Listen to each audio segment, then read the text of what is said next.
श्री शिवाय नमस्तुभ्यम। हर हर महादेव। आस्था चैनल पर गुरुजी पंडित प्रदीप मिश्रा जी की शिव महापुराण कथा आ रही है, जिसमें सीहोर की शिव महापुराण कथा की जानकारी बताई जा रही है। और इस शिव महापुराण कथा के 15 नवंबर मतलब 5वें दिन की कथा में बताई गई सभी जानकारी हम आपको इस वीडियो के माध्यम से देने वाले हैं। बढ़ते हैं पहली विशेष जानकारी की ओर। कथा शुरू होते ही गुरुजी ने कहा कि भोलेनाथ की गई पूजन चढ़ाया गया एक लोटा जल का जो फल होता है, जो पुण्य होता है, वह आपको मिलकर ही रहता है। बढ़ते हैं दूसरी विशेष जानकारी की ओर। गुरुजी ने कहा, मनुष्य के शरीर के सबसे सुंदर आभूषण क्या होता है? मनुष्य के शरीर का सबसे सुंदर आभूषण है श्री शिवाय नमस्तुभ्यम, निकल जाना मुख से। इससे सुंदर अन्य कोई आभूषण नहीं है। नमः शिवाय निकल जाए, ओम नमः शिवाय निकल जाए, श्री शिवाय नमस्तुभ्यम निकल जाए, राम नाम निकल जाए, कृष्ण नाम निकल जाए, यह मनुष्य के सबसे सुंदर आभूषणों में से एक है। बढ़ते हैं आज की कथा की तीसरी विशेष जानकारी की ओर। गुरुजी ने कहा, पृथ्वी, जल, वायु, हवा, आकाश, अग्नि ये ऐसे हैं जो कभी भी बासे नहीं होते हैं। क्योंकि कई लोगों का प्रश्न होता है कि मैंने गंगा का जल या नर्मदा का जल लाया है तो यह कितने दिनों में बासा हो जाता है। तो गुरुजी ने कहा कि यह बासा कभी नहीं होता है। बढ़ते हैं चौथी विशेष जानकारी की ओर। गुरुजी ने कहा, जहाँ सबकी शान सम हो जाती है मतलब बराबर हो जाती है, वह शमशान है। वहाँ पर कोई भी बड़ा या छोटा नहीं होता है। बढ़ते हैं पांचवी विशेष जानकारी की ओर। गुरुजी ने कहा, बचपन लाड़पन में निकल जाता है, जवानी अकड़ में निकल जाती है, बुढ़ापा तड़पन में निकल जाता है।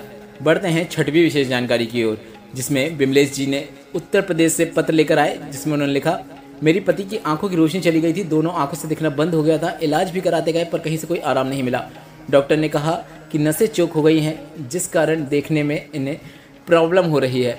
अब करें तो क्या करें, कुछ समझ में नहीं आ रहा। पहली बार आपकी कथा सुनी। कथा के माध्यम से हमने शिवलिंग पर जल चढ़ाना शुरू किया, जल का आचमन कराना शुरू किया। थोड़ा सा जल कपड़े में लगाकर गीला कपड़ा नेत्रों में ऊपर फेर देते। 3 महीने हो गए। 3 महीने के बाद भी हमने विश्वास नहीं टूटने दिया। सीहोर जाकर रुद्राक्ष लेकर आ गए। रुद्राक्ष वाला जल शिवलिंग पर अर्पित करके थोड़ा सा प्राप्त करके पति को आचमन करा देते, थोड़ा सा नेत्रों में लगा देते। आज मेरे पति की आंखें ठीक हो गई हैं, उसी का आभार व्यक्त करने हम कथा पंडाल में आए हैं।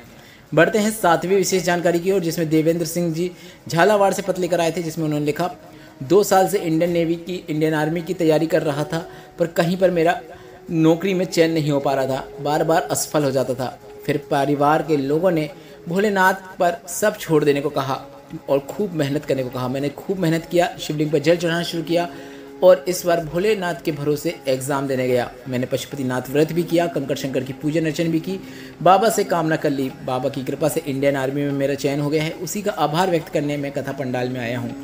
बढ़ते हैं आज की कथा की 8वीं विशेष जानकारी की ओर। गुरुजी ने कहा, सबसे बड़ी भक्ति है श्रवण करना, पर आज के समय में कोई भी किसी की बात सुनना नहीं चाहता है। सुनने की आदत डालना चाहिए। और इसके बाद गुरुजी ने कहा, हमने भी सुनने की आदत डाल ली है।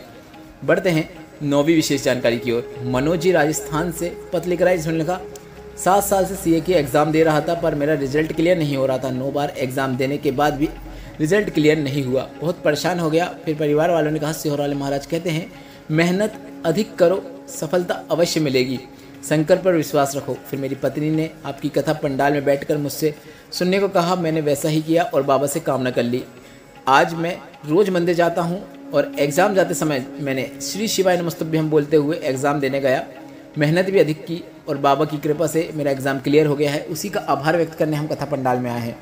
बढ़ते हैं कथा की अगली विशेष जानकारी की ओर। काजल जी पत्र लेकर आए, जिसमें लिखा, पिछले साल सीए की तैयारी कर रही थी, पशुपतिनाथ व्रत किया, गमले पर शिवलिंग बनाकर उसका पूजन अर्चन किया, रुद्राक्ष महोत्सव में आकर बाबा से निवेदन किया, 2 गुनी अधिक मेहनत की और मुझे एग्जाम में सफलता मिली है। मैं सीए बन गई हूँ, उसी का आभार व्यक्त करने आई हूँ। बढ़ते हैं अगली विशेष जानकारी की ओर। गुरुजी ने कहा, अगर पुरुष और स्त्री ओम नमः शिवाय मंत्र का जाप करना चाहते हैं तो उसका भी एक नियम होता है।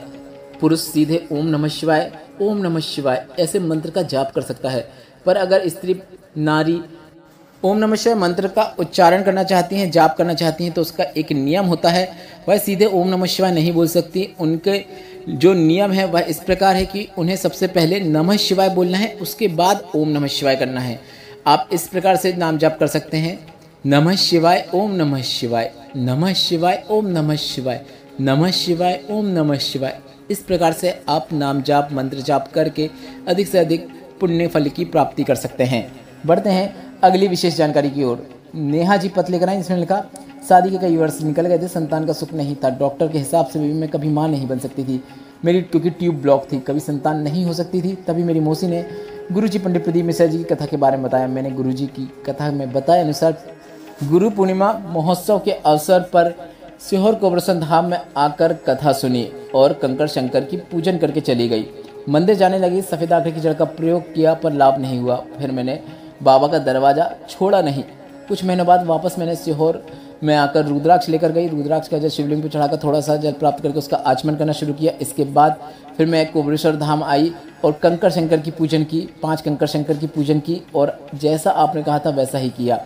इसके बाद कोटा की कथा मैंने पंडाल में बैठकर सुनी, बाबा से निवेदन किया। मैंने सफ़ेद आंकड़े की जड़ का प्रयोग भी किया।